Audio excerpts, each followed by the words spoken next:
For those of you who do not know me, my name is Allison, and I've been going to Pinecrester for the past 5 years. When Pastor James had asked me to do a Bible study, I was extremely nervous. What would I talk about? Would I even relate to what he had asked me to speak about? Would I even have anything to say? The topic he had given me was interrupting systems. As I searched for a scripture that had talked about interrupting systems, I found Mark chapter 2, verse 13 through 17. Once again, Jesus went out beside the lake. A large crowd had come to him, and he began to teach them. As he walked along, he saw Levi, son of Alphaeus, sitting in the tax collector's booth. "Follow me," Jesus told him, and Levi got up and followed him. While Jesus was having dinner at Levi's house, many tax collectors and sinners were eating with him and his disciples, for there were many who followed him. When the teachers of the law, who were the Pharisees, saw him eating with the sinners and the tax collectors, they asked his disciples, "Why does he eat with the tax collectors and sinners?" On hearing this, Jesus said to them, "It is not the healthy who need a doctor, but the sick. I have not come to call the righteous, but the sinners." Jesus in this story eats with the sinners and the tax collectors, which was highly frowned upon in society back then. But to Jesus, it didn't really matter what everybody thought, because through Jesus and Christianity, we're taught to love everybody. When thinking of this story and how I can relate to eating with or helping people of society that are deemed lower tier or less desirable in a more 21st century take, I think of the movie The Blind Side.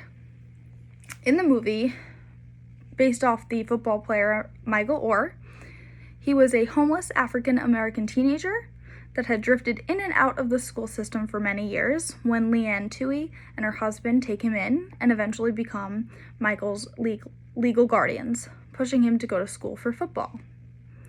In the movie, Leanne Toohey receives a lot of judgment from her upper-class friends, as she was also upper-class, for the decisions she has made in regards to taking Michael in. She went against the grain of what society deemed bad and accepted him, despite the stereotypes that were already placed on him. I personally believe some of the greatest things in life can come out of interrupting systems, as we see here in the movie The Blind Side and the scripture that I discussed earlier. On a larger scale of interrupting systems, I think of women getting the right to vote or same-sex marriage. During the times that these movements took place, they were originally viewed as dirty, unclean, or a sin. But without those systems being interrupted for the greater good, we wouldn't be here where we are today. I think that in the scripture, Jesus really teaches us in many ways that we should be kind to everybody.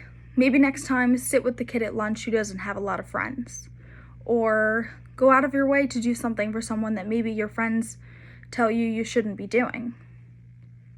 I really believe that in the scripture, Jesus shows us that we're all children of God, no matter where we come from or what we do, and I think we as a society should start paying it forward more. I think Jesus wants us to take a break out of our comfort zones a little bit more. Maybe this week, pay it forward. Pay for the person behind you's coffee on the drive-through line, or maybe safely attend a rally for a movement that you feel passionately about that maybe some of your friends don't completely agree on. This week, I ask that you go do something a little bit out of your comfort zone and maybe interrupt a system of your own.